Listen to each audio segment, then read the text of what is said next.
Assalamualaikum warahmatullahi wabarakatuh. Waalaikumsalam warahmatullahi wabarakatuh. Mohon maaf Ustaz, dengan Ustaz siapa ini? Saya bukan Ustaz, akan tetapi Ketua DKM Masjid Al-Taqwa Adiman. Baik.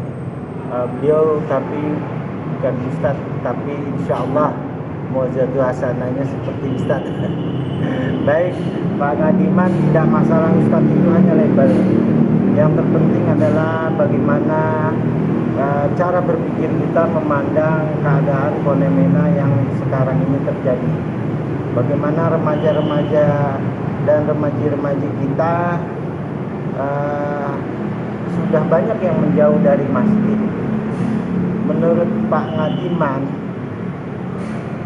bagaimana caranya agar mereka kembali dan tertarik kepada masjid, agar di dalam masjid ini kan bisa terjadi pembinaan mental dan spiritual.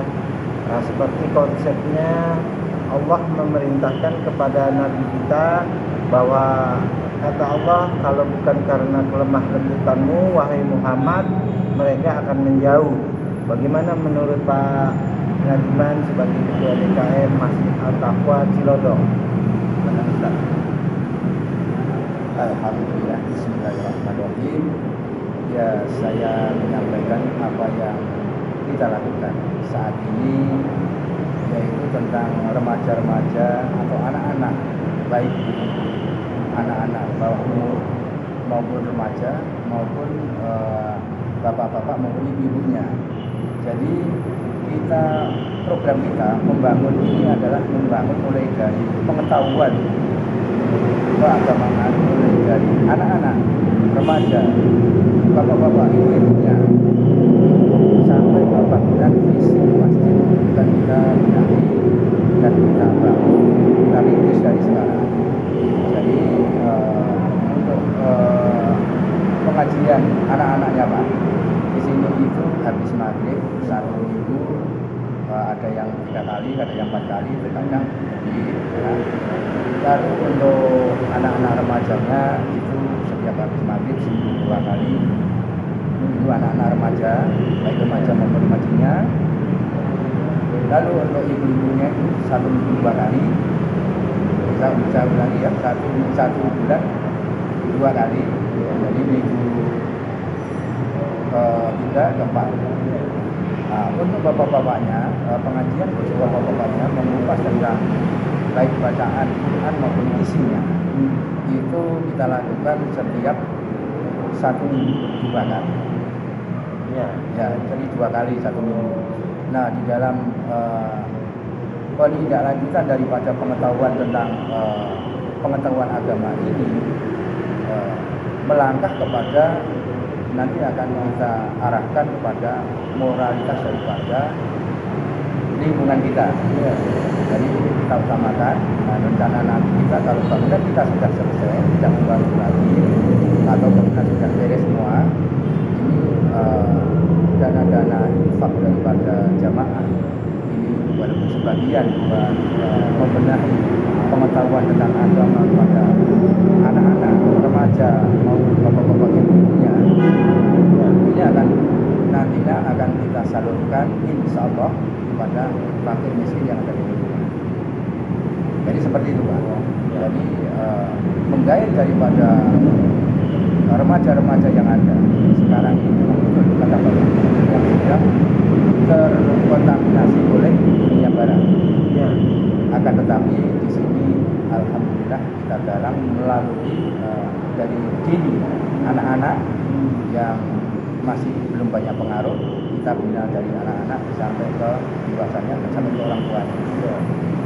Jadi orang tuanya bisa memberikan pengetahuan kepada anaknya, sehingga anaknya bisa diarahkan oleh orang tuanya menjadi anak-anak masjid atau remaja-remaja masjid. Remaja masjid, maupun remaja masjid. Nah, ini remaja masjid. Jadi Remaja masjid dan remaji masjid ya. Jadi ada beberapa golongan anak-anak masjid, golongan remaja masjid, dan golongan remati masjid.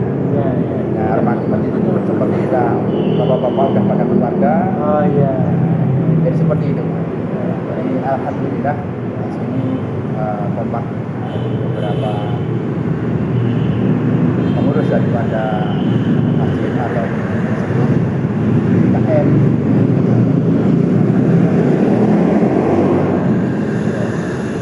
Alhamdulillah kompak ya Pak ya. Alhamdulillah. Alhamdulillah bahwa DKM Masjid At-Taqwa di kelurahan apa ini Pak? Kelurahan Cilodong. Kelurahan Cilodong, Kecamatan Cilodong, Depok ya Pak ya. Baik Pak, satu lagi Pak, ada bukan satu ya Pak, mohon maaf saya ralat. Ada dua lagi pertanyaan. Ya pertanyaan yang kedua, sekarang kita dihadapkan oleh begitu hebatnya dari gaya rusak judi online Pak. Itu banyak saya lihat di Margonda saja Pak, itu ada orang tua yang sampai rela menjual rumahnya dikarenakan judi online itu. Dan di Cilodong juga di Kalibaru itu banyak sudah Pak voucher-voucher voucher slot seperti kayak dingdong kalau zaman dulu.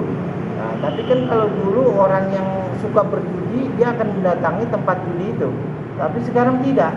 Judi mendatangi mereka ke rumah-rumah melalui aplikasi yang disebut gacor.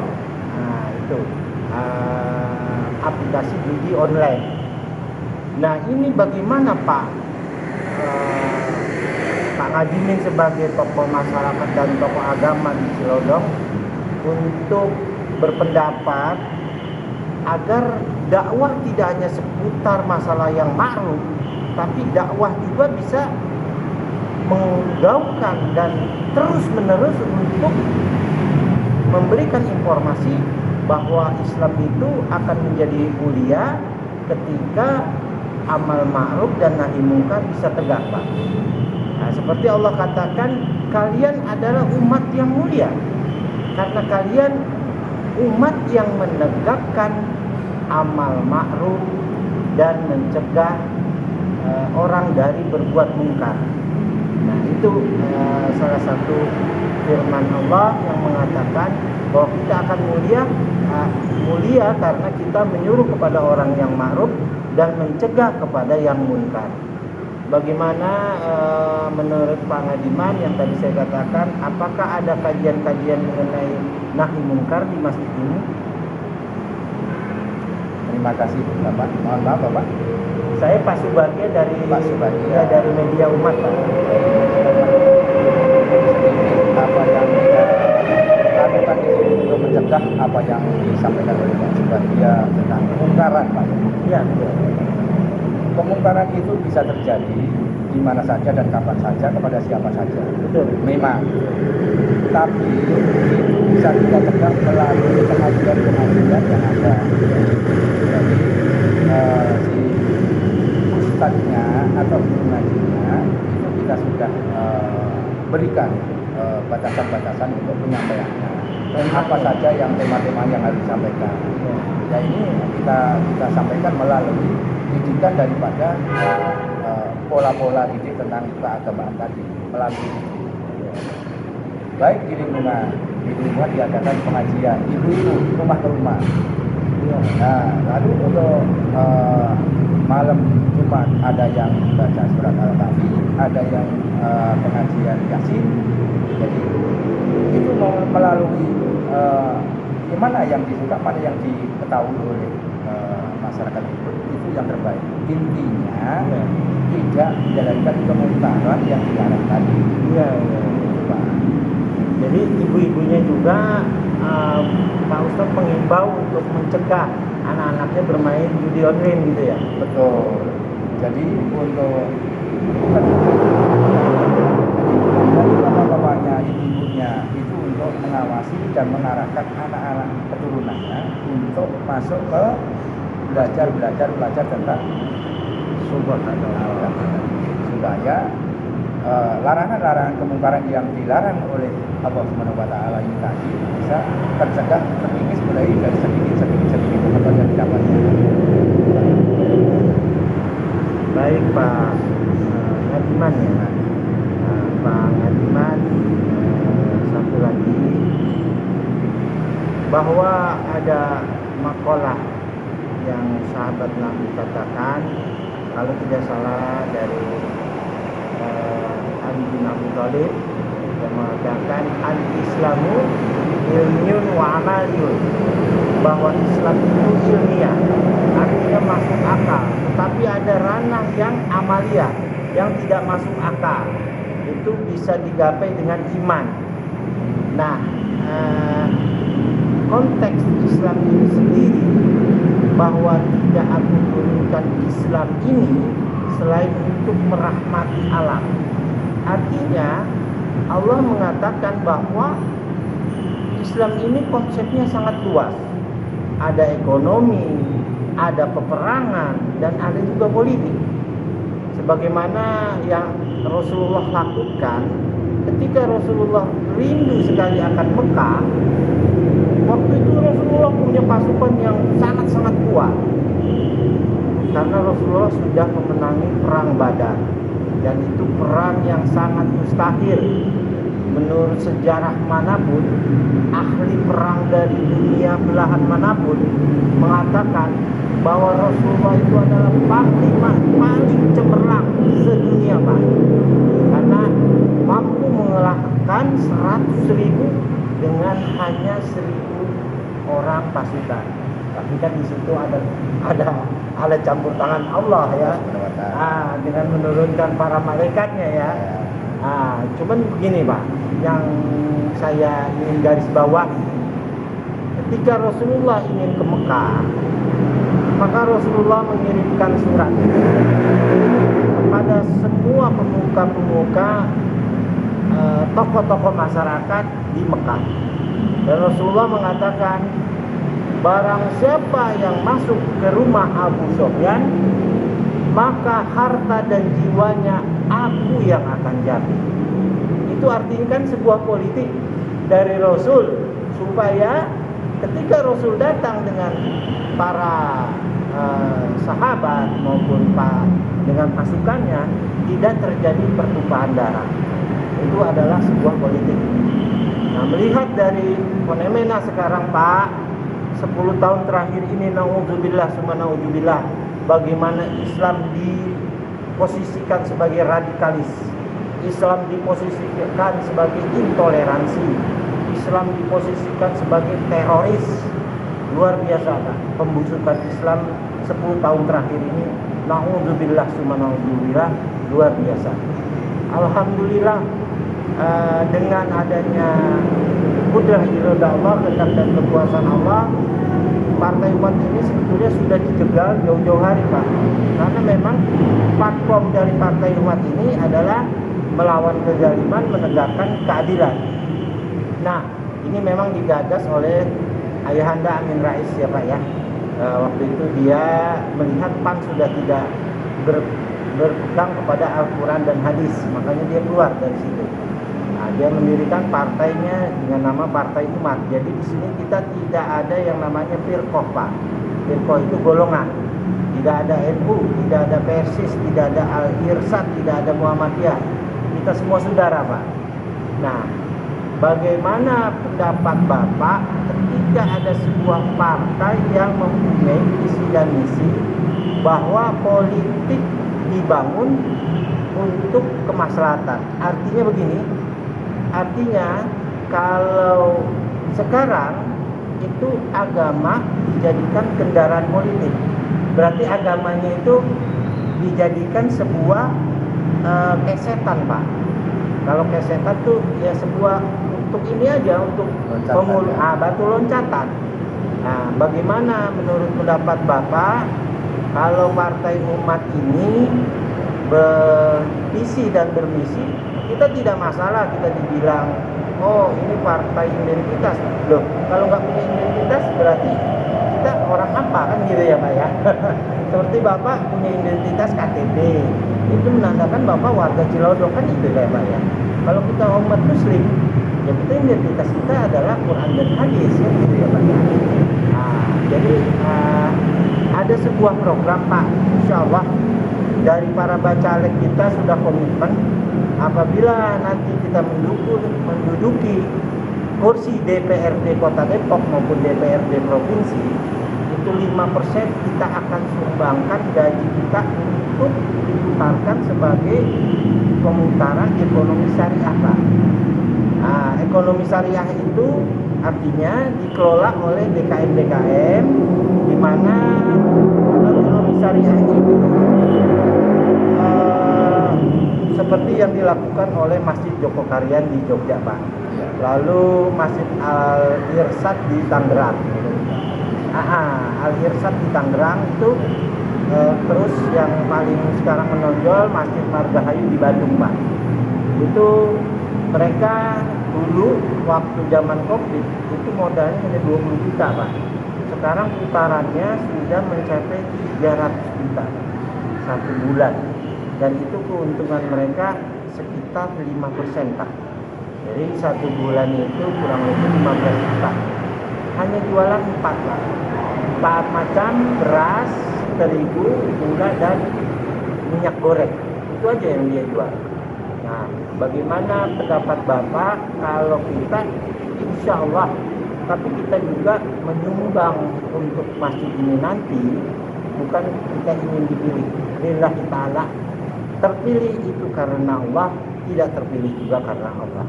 Cuman kita hanya menggambarkan bahwa partai kita punya visi dan misi adalah kita hadir untuk berpolitik kemaslahatan. Kemaslahatan itu adalah politik untuk menuju kebaikan, Pak. Kalau politik yang ada sekarang adalah politik kekuasaan. Jadi pengen kuasai rumah mewah, pengen kuasai mobil mewah. Akhirnya mereka melakukan tindakan-tindakan yang sifatnya koruptif. Makanya kita nggak mau kasih duit. Bagaimana menurut pendapat Pak Haji? Alhamdulillah. Jadi begini, Pak. Kalau menurut saya punya pendapat atau punya gagasan, politik itu memang harus. Islam jangan sampai tidak tahu politik ataupun tidak berpolitik, karena politik ini adalah penentuan daripada kehidupan berbangsa dan bernegara. Jadi seperti itu. Lalu politik itu juga politik yang bermoral. Ya. Jadi yang bisa membangun bangsa dan negara seisinya ini, ya termasuk pengetahuan tentang kemanusiaannya, itu hanya politik-politik yang bermoral. Nah, seperti itu. Makanya yang kami harapkan adalah kenapa Islam tidak bersatu. Betul. Nah, seharusnya di dalam berpolitik itu Islam bersatu. Karena politik ini adalah untuk kebutuhan bersama. Betul. Yang tentunya yang membangun tentang kemaslahatan. Ya, kebaikan ya masalah. Kemaslahatan, kebaikan, membuang tentang kemungkarannya. Ya. Dan itu juga Islam selama ini berpecah belah dan dipecah belah. Dan yang lebih parah dan lebih kita yang kita ketahui yaitu Islam memusuhi Islam itu sendiri. Ya, mereka mau jadi domba. Ini yang mereka mau diperalat oleh pihak-pihak lain yang ingin memecah belah bangsa melalui Islam. Ya. Karena bangsa kita ini, bangsa Indonesia adalah Islam 89% Islam 85%. Nah, jadi seperti itu. Makanya kalau Muslim ini masih ada yang mengkhianati kemuslimannya, dan ini yang menjadi ini Muslim harus bersatu supaya semuanya itu yang kita harapkan, negara adil dan makmur ini tadi tercapai baik dunia maupun ke akhirat nanti. Itu Pak. Terima kasih. Baik Pak Haji Nadimin ya Pak ya. Pak Haji Nadiman, terima kasih atas sebuah pendapatnya yang sangat luar biasa wawasannya, bahwa pertama pesan yang saya tangkap adalah Islam harus bersatu ya Pak ya. Kedua, Pak Nadiman mensyiratkan bahwa politik itu harus bermoral ya Pak ya. Ya, ini mensiratkan bahwa kita harus berada di dalam sebuah koridor yang ada aturan mainnya, tidak kotor ya Pak ya. Artinya al-adabu fauqal ilmi, bahwa adab adalah lebih tinggi dari ilmu ya Pak ya. Baik Pak Nadiem, terima kasih atas informasinya, atas keberkenanan waktunya. Semoga Allah berikan kesehatan untuk Bapak, semoga Allah berikan kekuatan, semoga Allah berikan keberkahan untuk Bapak. Insya Allah Pak, kita akan hadir kalau Bapak undang untuk acara-acara keislaman di Masjid Bapak At-Taqwa ini. Insya Allah. Terima kasih. Berjuang karena perintah ilahi, partai umat memanggil kita, partai umat menghimpun kita, partai umat